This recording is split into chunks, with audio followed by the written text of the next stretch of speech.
La señora robot ha hablado. Entonces,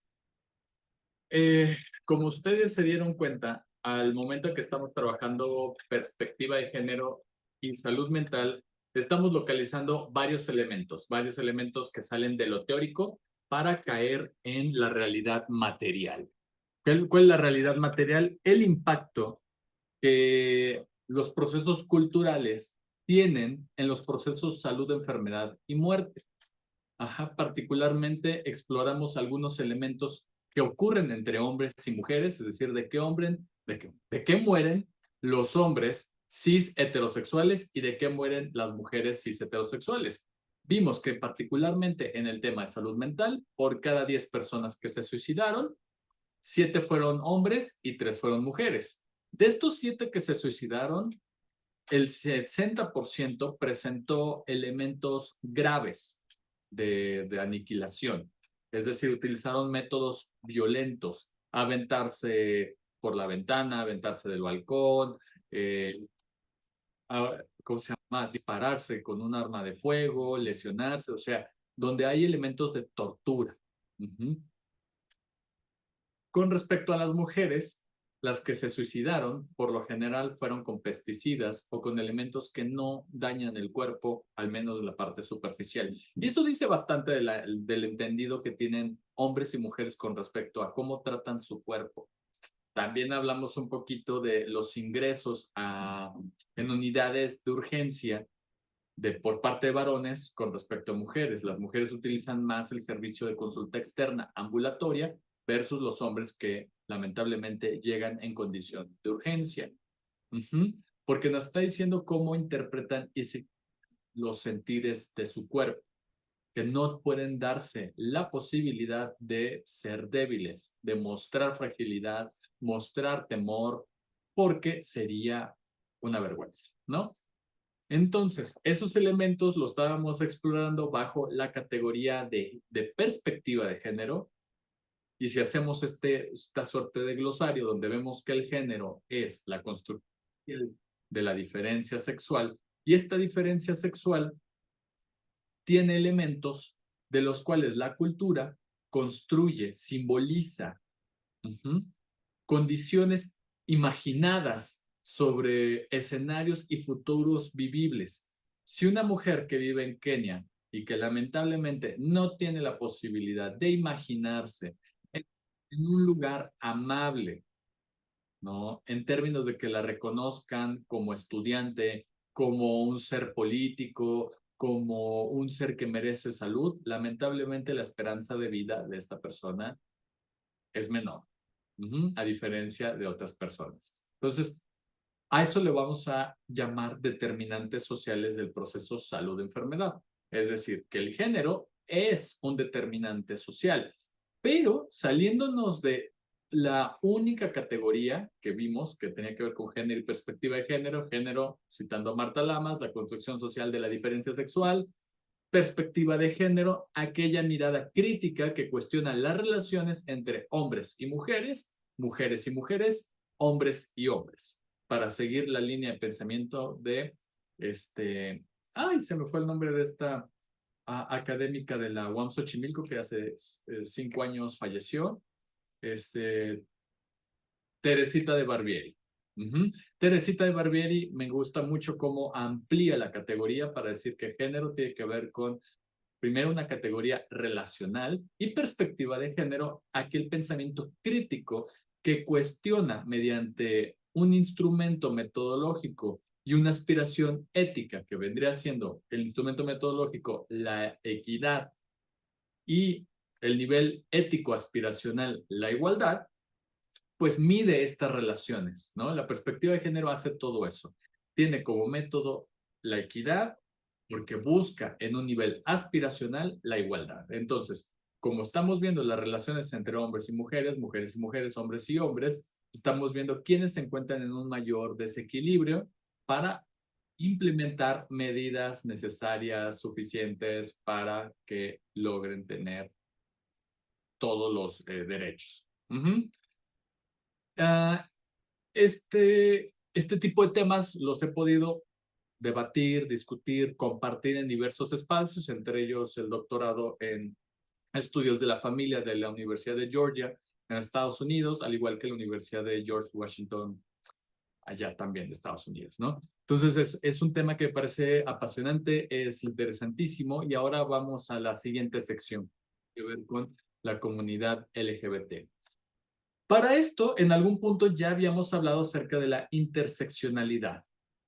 Amplía nuestro marco de comprensión a el entendido de múltiples identidades que tienen una realidad material en términos nuevamente de acceso a cierto tipo de recursos, como la orientación sexual, la situación económica, las discapacidades, la misma edad, la religión, entre otros elementos, que no solamente miramos el género, porque lamentablemente, y ustedes lo vieron en las películas, principalmente veíamos a mujeres blancas norteamericanas o europeas trabajar y vivir desde una categoría que representaba a las mujeres. Por eso aquí ya no estamos trabajando con la categoría mujer, estamos trabajando con la categoría género, que se convierte en una categoría que incluye a los hombres. No es porque las mujeres no sean importantes y no estemos en esta idea nuevamente de las TERF que dicen el borrado de las mujeres. No estamos hablando de eso, estamos hablando que esta categoría nos ayuda a comprender las relaciones entre múltiples personas. Y entonces surge la interseccionalidad como una categoría mucho más amplia, viene de Kimberly Crenshaw, una mujer afroamericana de Estados Unidos, que cuestionó que la categoría de género era una categoría blanca, era una categoría que solamente representaba a las mujeres blancas académicas de esa época en Estados Unidos. Y ella, en vez de meter únicamente la categoría racial, ¿no? Ella empezó a plantearse nuevas condiciones, bueno, no nuevas, sino que más bien nuevas categorías analíticas para comprender esta noción de equidad e igualdad, que no solamente aplicaba en el término mujer, porque el término mujer incluso también estaba comprendido desde la blanquitud, porque en los 60, hasta 1965, eh, transcurre en Estados Unidos la abolición de la esclavitud de hombres afroamericanos. Antes de eso, los hombres y las mujeres afroamericanas no ni siquiera podían aspirar al nivel de ser considerados hombres o mujeres porque se les miraba en una condición de inferioridad, al nivel de precisamente que se les miraba como animales, porque la categoría raza, tanto ontológica como filogénicamente, tienen condiciones totalmente distintas, porque para plantearnos pensar que hay otra raza, tendríamos que pensar que hay diferencias anatómicas y fisiológicas lo suficientemente marcadas para mencionar que hay otra raza. Y aquí el tono de piel, ni el tamaño de los ojos, ni la estatura eran elementos necesarios y suficientes para considerar a otro ser humano perteneciente a otra raza. Pero ese era un discurso blanco. Y de ahí que una de las películas ganadoras del Oscar, que tiene que ver con los asesinos de la luna, habla lo que pasó en Estados Unidos al momento de aniquilar a pueblos originarios de América, ¿no? Entonces, estamos viendo que la condición racial es un constructo que ayudaba precisamente para distinguir a las personas y tratarlas de forma. Y entonces esa misma lógica, ese mismo relato histórico lo retoma Kimberly Crenshaw para decir, no solamente a las mujeres que nos vivimos desde un lugar racial distinto se nos trata diferente, sino que hay otras personas con otras condiciones que seguramente se les trata de forma distinta. Y entonces plantea la interseccionalidad, la cual ver muy presente precisamente en la serie. Bueno, no es una serie, son una serie de documentales, eso sí, que nos plantean lo que está ocurriendo en Estados Unidos y que es interseccional porque a quienes va entrevistando tienen estas condiciones raciales, de discapacidad física o mental, o precisamente se viven de la diversidad sexual. Entonces, ya todos estos elementos materializados los podemos ubicar en diversos materiales que ha publicado tanto Secretaría de Gobernación por, por el lado de Secretaría de Salud y ha demostrado que cuando hablamos de interseccionalidad también estamos hablando del tema de interculturalidad porque se materializa y se visibiliza de una manera más clara la condición racial, la condición geográfica en la que se encuentran las personas, entre otros elementos. Y aunque nos vamos a centrar exclusivamente de la diversidad sexual, no me voy a desatender, no voy a desatender, perdón, las condiciones raciales que viven las personas también de la diversidad sexual, porque también hay personas que son de pueblos originarios y tienen y viven una orientación sexual y que lamentablemente no solamente los discriminan, sino que su misma condición cultural posibilita que se les asesine, ¿no? Hay un pueblo no recuerdo realmente el nombre de este grupo étnico en Colombia, que tiene permitido matar a las personas trans por sus creencias. Y entonces es ahí donde entramos muy fuerte con la discusión de qué tan permitido es esta idea de usos y costumbres. Ustedes lo vieron en los reportajes que hizo Carolina Hernández, que me parece una periodista increíble, al menos edita muy bien sus notas, mostrando esta noción de abusos y costumbres, las que utiliza específicamente para hablar de la venta de niñas, que lamentablemente ni siquiera es una costumbre ancestral que se justifique. Era una condición del pueblo que ante la pobreza empezaron a considerar estos líderes o paterfamilia, ahí es donde entra muy claro el patriarcado, donde los paterfamilia dijeron, pues hay que vender a las niñas, valen menos que los niños. Y no tenían nada que ver con una condición de costumbre ni una condición ancestral. Era por una condición de pobreza la que empezaron de alguna manera, a tratar de resolver mediante la venta de niñas en las sierras. Entonces no había algo que justificara una cosmovisión profunda, sino que tenía que ver con una realidad material, la pobreza. Y para atender eso tendríamos que estar pensando en condiciones que favorezcan la disminución de la pobreza en esas comunidades y eviten estar vendiendo a las niñas. Pero eso se quedó muy clavado en sus subjetividades, el considerar que eran objetos de intercambio y de venta. Entonces, agreguen el factor de que no solamente sea una niña, sino que pensar en una niña trans, por ejemplo. Entonces, como sale del molde, probablemente incluso hasta la mate. Entonces, son elementos ahí importantes a considerar y precisamente estamos hablando de elementos relacionados con estas categorías, como la interseccionalidad. Y cuando hablamos de interseccionalidad, vemos elementos que se combinan con usos y costumbres, y estos usos y costumbres nos traen también calidad de vida. Calidad de vida no está desatendida de los niveles de pobreza en México relacionados con identidades sexogenéricas, ¿no? Por ejemplo, que lamentablemente las compañeras trans son quienes tienen una esperanza de vida de 40 años por dificultades relacionadas con la discriminación que se traduce en nulo acceso a la educación, nulo acceso a servicios de salud y evidentemente nulos accesos a condiciones laborales. ¿Qué es lo que sucede? Se les orilla ante esa situación a la prostitución. Y no solamente se les orilla la prostitución, sino que en muchos casos las matan. Y que llegan a ese punto de solamente tener una esperanza de vida de 36 años. Y es una realidad. Entonces, eso es lo que vamos a estar planteando. Ahí entendemos que estas perspectivas nos ayudan a comprender dimensiones sociales relacionadas con condiciones de salud y evidentemente con estas situaciones de las identidades, que nuevamente no es moda, que se haya visibilizado más porque estamos en una época de un flujo de información mucho más cercano a otras épocas como los 90s, pues lo hace diferente, pero que sea más visible no es de que sea una moda, es de que hay la posibilidad de que este colectivo se manifieste y diga, yo existo, como cualquier otra persona. Y no es de que se exijan privilegios, no es ningún privilegio exigir un derecho que cualquier otra persona tiene. Ajá, entonces, bueno, hay diversos instrumentos, ¿no?, que han medido esta condición. Por ejemplo, está en 2016 esta encuesta que se llama Conociendo la Diversidad. Para el 2019 salió, no, para el 2021 salió este informe del impacto del COVID en la comunidad LGBT.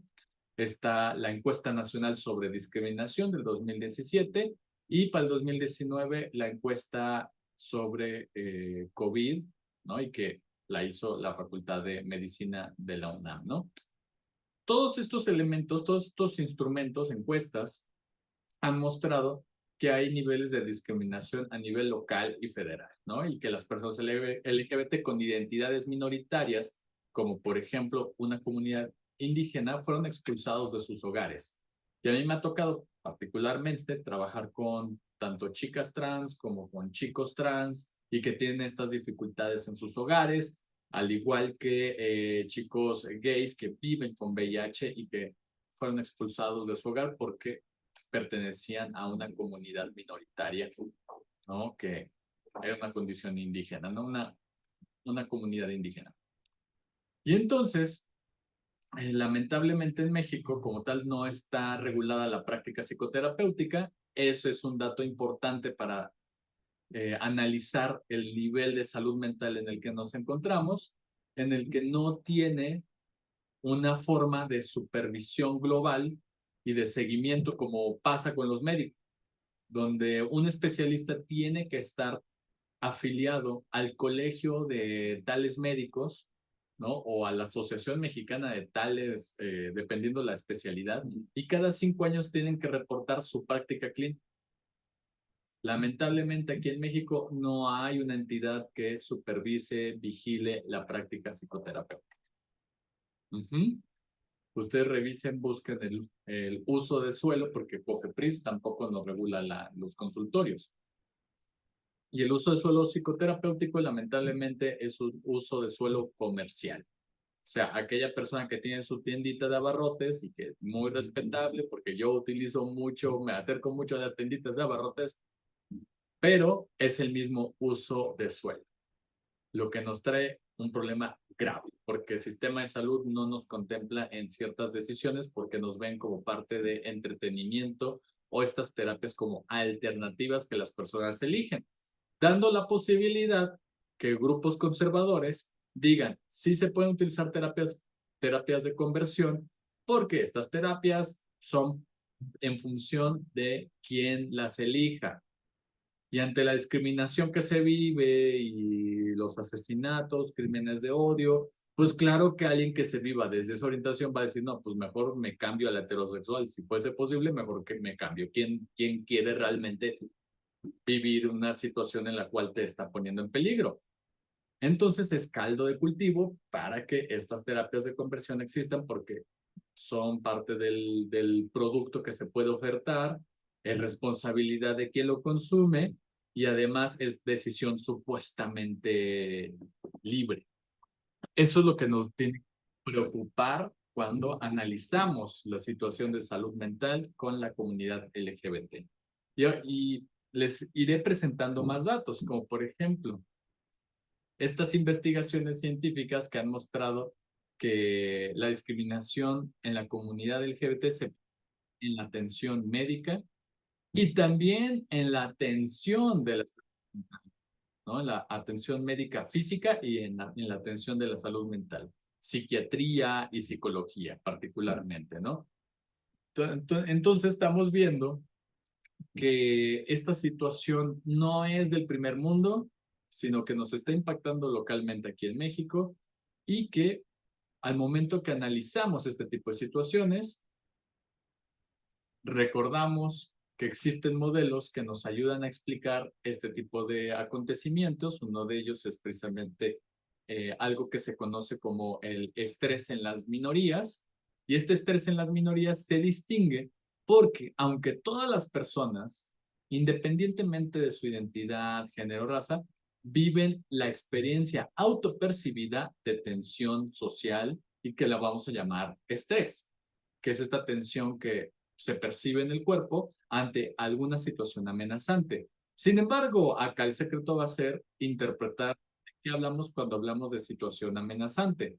Por ejemplo, la amenaza que única y exclusivamente puedes vivir por homofobia, que tiene que ver con ser señalado como el diferente, el ser expulsado de tu hogar por mostrar quién tú eres como una mujer o un hombre trans.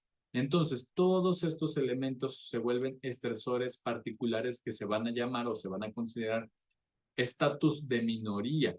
Y estatus de minoría pueden ser por género, orientación sexual o raza o condición étnica.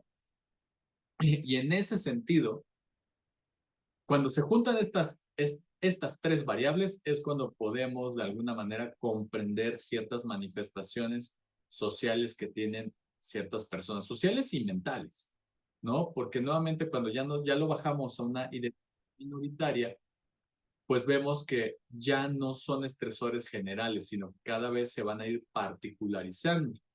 Y esto, nuevamente, cuando hablamos de determinantes sociales del proceso salud, enfermedad y muerte, tenemos que contemplar también cómo esta persona puede afrontar, y no solamente afrontar la situación, sino qué tipo de apoyo social tiene. Entonces, si hay una comunidad que te margina, el apoyo y el afrontamiento social va a ser disminuido, ¿no? Es poco probable que puedas tú con esta situación. Es por eso que la Ciudad de México ha vivido una endomigración. Hay personas que vienen desde Sonora, hay personas que vienen de Baja California, hay personas que vienen del interior a la ciudad y que se viven desde la diversidad sexual porque en sus comunidades lo rechazaban, ¿no? E incluso a nivel de lo familiar, hasta amenazas de muerte. Entonces, todo esto tiene que ver con la conexión entre salud mental, género, orientación sexual, todo lo que hemos estado hablando sobre la interseccionalidad. ¿Ok? ¿Por qué se vuelve importante? Cuando di esta plática en la Facultad de Medicina para especialistas en medicina familiar, una de las cosas era, bueno, eh, ya tengo estos datos, ¿cómo lo traduzco en mi práctica clínica? ¿Cómo yo puedo entender esta situación? Bueno, por eso nos acercamos a este texto de quien iba a ser en algún momento, yo quería que fuera una de mis directoras de la tesis doctoral en el Nacional de Psiquiatría, cuando intenté al posgrado que se llama Ciencias Médicas y de la Salud, particularmente Humanidades en Salud, porque yo quería acercarme a bioética. Y Mondragón ha trabajado muchísimo el tema con respecto a cómo los trabajadores de la salud mental toman decisiones y cómo estas decisiones están influidas por eh, algo que comprendemos como objeciones de conciencia. Porque no nos libramos. Objeción de conciencia históricamente se dio a conocer por los casos de interrupción legal del embarazo, donde un profesional de la salud podía manifestar que él personalmente era objetor de conciencia, es decir, que se negaba a llevar a cabo el procedimiento de interrupción del embarazo debido a una convicción o una creencia religiosa, porque es nuestro derecho humano poseer y profesar una religión. Sin embargo, la institución de salud no es objetora de conciencia, por lo tanto, está obligado a canalizar a la persona. Se le respeta su creencia, pero también se respeta que es decisión de la persona el interrumpir el embarazo, ¿no? Entonces, objeción de conciencia opera así. Sin embargo, hay más, digamos, candados que tienen que estar vigilando que las personas no se anden negando a brindar un servicio por creencias religiosas o por creencias, cosmovisiones, llámenle como quieran. Si bien son respetables, pero también tendrían que pasar por un juicio valorativo importante. Lo que ella llamó, Liliana Mondragón, fue la objeción de ciencia. Me explico. En este caso de ciencia jurídica. A mí me encanta poner siempre el ejemplo de decir, yo pudiera decirles a ustedes, ¿saben qué? Yo me conecto a tal hora Y después ustedes se conectan, digamos, sí, es la 1, quedamos a la 1 y yo me termino conectando como hasta la 1:40. Ustedes estuvieron esperando ahí, ¿no? Se cansaron, se enojaron, quizás algunos y algunas, sería muy comprensible. Y levantan una queja con mi jefa, ¿no? Y resulta que mi jefa me habla y me dice, Fausto, ¿por qué llegaste tarde? Y que yo le diga, por mi creencia, todos los Gómez Lamont llegamos tarde. Y es, y es el valor de mi familia. Ujú. Siempre lo hacemos así. ¿Es argumento suficiente como para yo no haber dado un servicio? O sea, podrían decir, pues, ¿cómo se llama? Delirantemente que no. Y en todo caso, ¿por qué hay familias que se escudan de esa forma para impedir el acceso al aborto? Y entonces es ahí donde entra la ciencia jurídica para decir, ok, tú puedes ser objetor de conciencia, nadie te va a querer eliminar tus usos y costumbres, pero tienes que identificar cuáles se topan con la ley. Yo no puedo decir que tengo como por tradición que cuando nos enojamos andamos matando a quien nos hizo enojar, porque evidentemente entra la ciencia jurídica y te dice, será tu creencia mierdera, perdón, será tu creencia lo que tú quieras, pero tú no puedes hacer eso. Entonces, por eso no todos usos y costumbres son respetados ante la ley.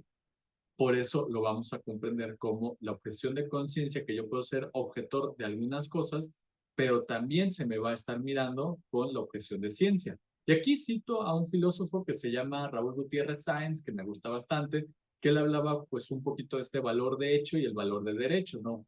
El valor como pues esta convicción o esta forma en la cual manifiestas pues una creencia personal y la llevas a un acto. Si yo creo en la amistad es porque también me gusta tener gente cercana y tratarla bien para que se diga que es mi amiga y sienta esa comunión.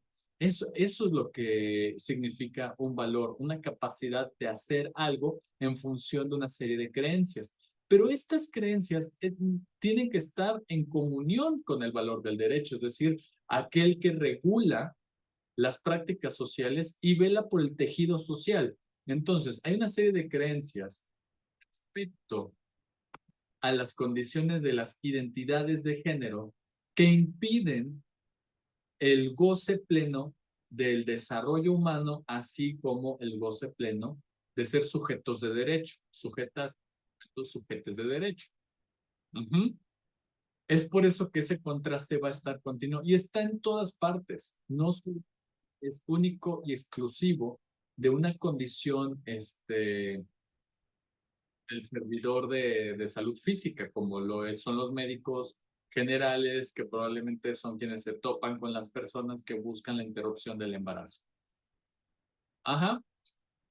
Ahora, otra evidencia que se ha encontrado, la relación del conservadurismo que apoya las terapias de conversión. Y eso, aquí están reportando lo que pasó en Brasil, en la, voy a ponerlo desde este nombre, la dictadura de Bolsonaro, ¿no? Que buscó eliminar todas las condiciones de respeto y reconocimiento de los derechos humanos de las personas de la diversidad sexual. Lo que está pasando también con precisamente Argentina, con Javier Milei, al momento de eliminar todas las comisiones y unidades de género y antidiscriminación del país y que aunque decían que es un derecho constitucional el que existan estas unidades, el simple hecho de que les haya retirado sus espacios físicos, porque no los puede retirar de la Constitución ni de los derechos por como tal, pero sí eliminar la figura física para que poco a poco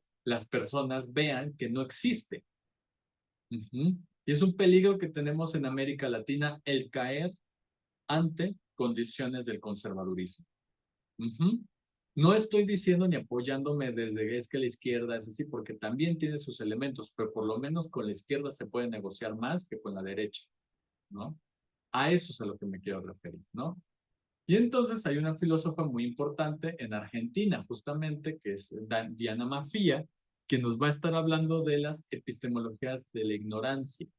Las epistemologías de la ignorancia son temas bien interesantes porque ustedes han visto que la universidad está preocupada y está ocupada todo el tiempo de que las personas conozcan, sepan, crezcan en cuestión del saber. Eso es epistemología, una teoría que posibilite la explicación de las situaciones. Sin embargo, el problema que tenemos acá es de que, bien lo dijo Diana Mafia, es que tenemos personas que lamentablemente ignoran más de lo que conocen. Y no en una condición peyorativa o una condición que busque humillar a las personas de forma, desde un lugar clasista. Lo que ella quiere decir es de que hay una serie de ignorancias que operan en las personas y que en medida en que conozcamos un poquito más de cómo las personas llegan a ignorar o a desconocer las cosas, vamos a poder acercarnos a ellas.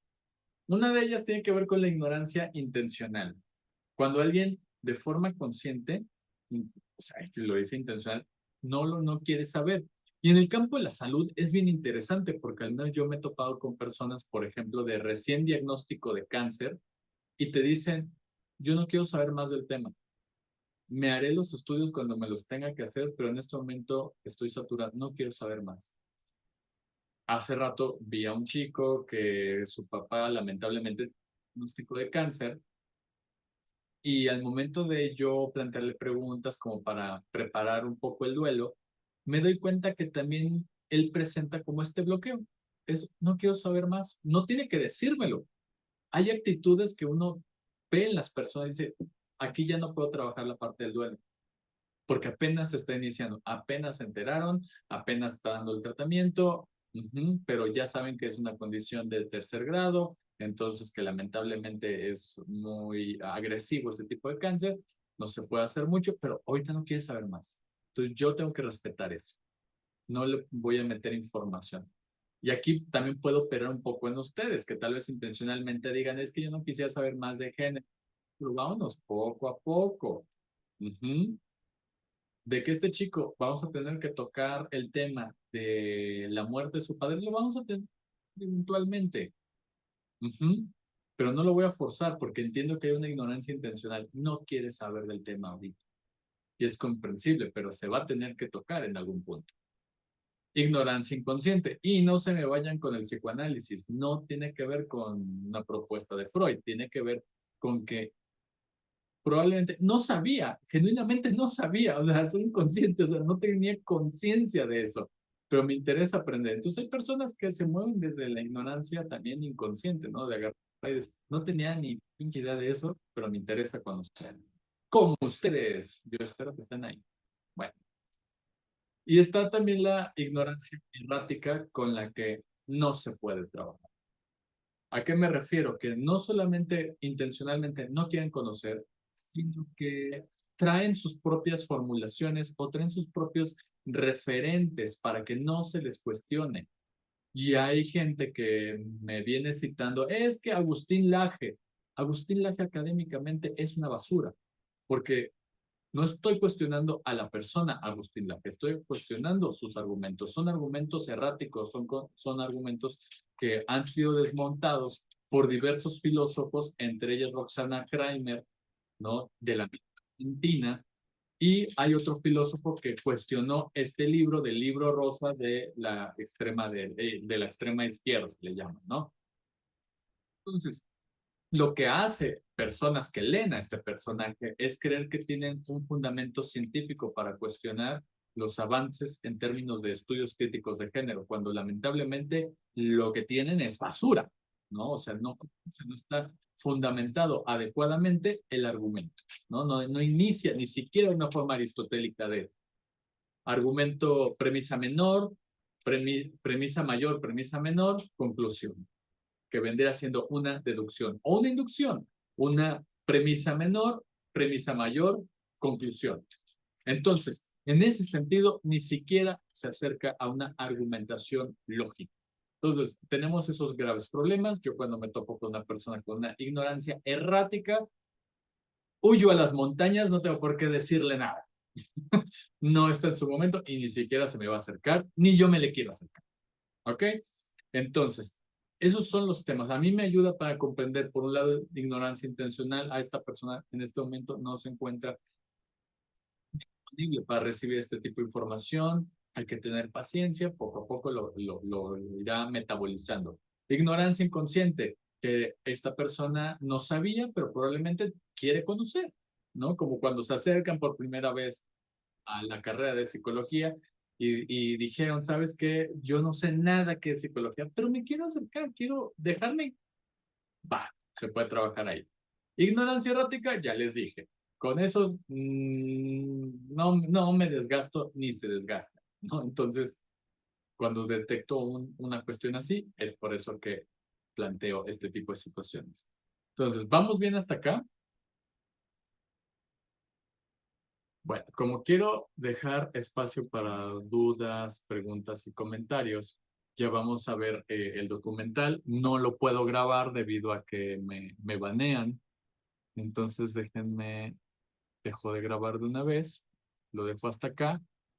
Repito las indicaciones para las personas que nos van a ver de forma asincrónica, que les mandaré un mensajito en el cual les daré las indicaciones para conectarse a Apple TV y que vean estos 3 capítulos en esta semana. Va a ser un poquito más pesado, a diferencia de las personas que se conectaron el día de hoy conmigo y que precisamente vamos a ir analizando una serie de documentales visuales sobre la construcción de programas televisivos en Estados Unidos, pero que no solamente se queda en la parte del entretenimiento, sino que hay una mezcla de posicionamientos políticos en la forma en la que van compartiendo eh, noticias y cómo de alguna manera la diversidad sexual queda en un tema ahí bien importante, ¿no? De cómo lo estaban anunciando.